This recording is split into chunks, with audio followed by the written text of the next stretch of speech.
everyone, welcome back to my channel. My name is Becky Sechere. If this is the first time you're watching my video, please remember to subscribe, like and share. So today I am having a guest on my channel. This person is an international nurse. She's from Ghana just like myself, and she's been in the UK almost 3 years, almost 3 years, and she's a band 6. And I think it's important for those of you who want to progress professionally. If you want to know more about how to navigate and get there, then you have to watch this video to the end. So Safia is going to come in a minute.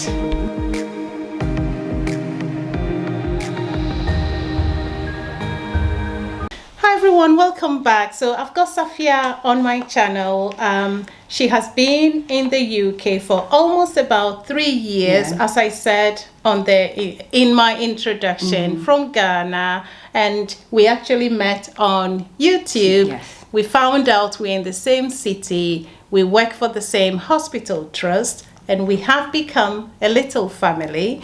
We went to the same university. Once again, as I said, I am a grandmother from that university. She's the youngest, so several years. Anyway, so I will let Safia introduce herself. So hello everyone, I'm Safia, and I'm also from Ghana. Auntie Becky has already said everything. I'm a registered nurse, registered adult nurse by background, and been here for 3 years, and this is my second deputy sister position that I've had the opportunity to be in. Good. So Safia, what about your educational background in Ghana and your nursing background in Ghana? So educational background wise, I went to the University of Ghana, and shortly afterwards I did my national service, and I just started working in a private setting for a couple of months before I relocated to come to the United Kingdom. Okay. So bachelor's degree done. We're still awaiting the master's. We'll get there. We So will. the national service, how many years was it and what did you do? So national service, essentially it's a mandatory placement in Ghana where if you finish a tertiary education of any sort, you need to have a year practice, more or less. So essentially you go through to various departments. So you have the opportunity to go to ophthalmology, to go to corporate nursing, to work in the medical field, in the surgical field, go to obs and gynae. Essentially you go everywhere. So you become like a jack of all trades, more or less. So you develop very basic understanding of how each of the interrelated fields of nursing work. And I think it was an excellent opportunity to learn a lot more about how all the facilities come together at the end of the day to help with the patient journey. Okay. So your journey to the UK, did you do all these things yourself or did you use an agency? I started off with myself. Okay. So at the time that I was doing the CB2, or I was trying to come to the UK. It's been 3 years, but it's changed so much. So when I started, you could start by your own self, which is what I did. I did my CBT by myself and my IELTS, the International English Test as well. And when I completed those, that's when I sought the help of an agency. So by the time I went to the agency, it was essentially just choosing a hospital. Okay. Yes, they didn't help me with a lot. Anything else? No. So now do they help people to book for their CBTs and all that? Some do. It depends. Yeah. I appreciate that your viewers are coming from various parts of the world. Yeah. So some other countries are considered developing countries. So you're not supposed to recruit from those countries. However, that person can decide, based on their personal circumstances, that they would want to come to the UK. So they would have to directly recruit themselves. Or find the job themselves. Find the job themselves. But the agencies are not to go and recruit there directly. No, they're not supposed but to. But individuals can find jobs themselves. Yes, they can. Okay. They can. Okay. That's interesting. So did you watch some YouTube videos to help you in the way? I did. Okay. I did. Were they helpful? I watched quite a couple of YouTube videos, and I must say that periodically, even now, I would still occasionally go and watch a couple of videos just to see what's going on. Yeah. And I remember when I used to watch the videos, I don't think you had started your At the channel time. at that time. But every other YouTuber that I, watched their video, I felt they painted a very sunny side of England to everyone else. They didn't do a lot of justice to the reality on the ground in terms of nursing in the UK. I didn't feel like that was done. So when I eventually came to the UK, it was a shock. We'll get to that. We get that. Okay, that's fine. So you found some of the videos helpful, but at the same time, people were not painting the real picture of how things are here. It's more or less like there are a bit of exaggeration or what? Yes, so I feel the technical aspect of coming to the UK, a lot of YouTubers did justice to the topic. Good. However, when it came to the day-to-day, and when it came to you wanted to come to the UK, you've come. Now what? Afterwards, if there's a huge gap because people put their own perspective and their personal views. And of course, I'm not trying to throw anyone under the bus or anything, because it's your personal experience that you're putting out there. But I feel at least there should have been some sort of neutrality. And some parts are clearly they're exaggerated. Now that I'm in the UK, I see realized that there are a lot of exaggerations there. Okay, so we need to do more of the technicalities, the realities. Yes. Everybody's experience is different, isn't it? People get here and they find it's all sunny for them. Some people start with rainy and then it becomes a bit sunny. So I'm talking not in a, what do we call it? Metaphorical way. So some people have it sunny on the start. In the middle, it becomes rainy and stormy. Others start the other way, and it's interchangeable. It's not 100% rosy, it's not 100% bad. You would have to find the middle somewhere. Okay, so let's go to the next stage, which would be like the working experience. How have you found it so far?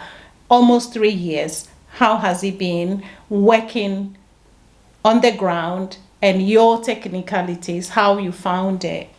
So when I came to the UK, honestly speaking, it was stormy. For you, it was really, really stormy. I felt like I felt I didn't do my homework well, because I had my own assumptions, of how life in the UK was going to be, and I didn't foresee a lot of circumstances. So I came in with this, everything is going to be rosy, and then I went to the workplace and I got slapped, and I felt goodness. Not proper slapping. No, please. I felt slapped with reality. All the realities. The reality on the ground. In terms of, and it wasn't easy at all. It was very difficult acclimatizing myself to working in the UK, because even the working hours in the UK, where I come from, or in Ghana, we normally don't have long days. We only do earlies or late shifts. We don't have you working from 7:30 up until 8 o'clock, or sometimes leaving around 9 o'clock. So adjusting to that working pattern in itself was a problem. A slap. It's one of your first slaps. It was one of the first slaps. And the other thing was the fact that English is spoken in Ghana. We all speak English, and I'm assuming people coming from India, from Zimbabwe, from wherever, everyone speaks English. But apart from their local dialect. But what I realized was, in as much as we are all speaking English, different things mean different things to different people. That's right. So I could say a word, and the way that I, with my Ghanaian mindset, understand the word is not what it is for someone. So it became very difficult, because you're working in a multicultural environment, and you want to be sensitive to the needs of other people. That's right. And being sensitive to everyone's needs sometimes can be difficult. It can take a toll on you as well. That's right. And added to that was the workload in itself. It's not easy. So you need to be aware the workload, it's not easy. It's not easy. I've never worked as hard as I've worked in this country. In fact, it was when I got here that I realized I can be this hardworking, because I never knew I was this hardworking in my life. Until you got here. Until I got here. Good And I knew, oh goodness, if I can survive it, I can survive anywhere. That's right. Honestly. Okay. So almost 3 years you have been a band 6, and this is your second band 6 job, isn't it? Yes, it is. So how would you advise someone who is an international or overseas nurse in the UK, or even a newly qualified nurse in the UK, who is thinking of applying to become a band 6? What would be your advice or tips for that person? So I would say that before you even apply to become a band 6 nurse, there should have been a couple of things you did before you got to that stage. And one of the things that's really important for everyone to have is a personal development plan or a career plan. So you should have an outline of, you know, this job I'm going for, what are the required competencies, what are the core things that I need to do in order to ensure that I thrive in this particular role. And so you should have had that. So one simple thing that I would say is, if you want to apply for a band 6 position, say 6 months from now, go and look for a band 6 job description. Leaf through it, read it.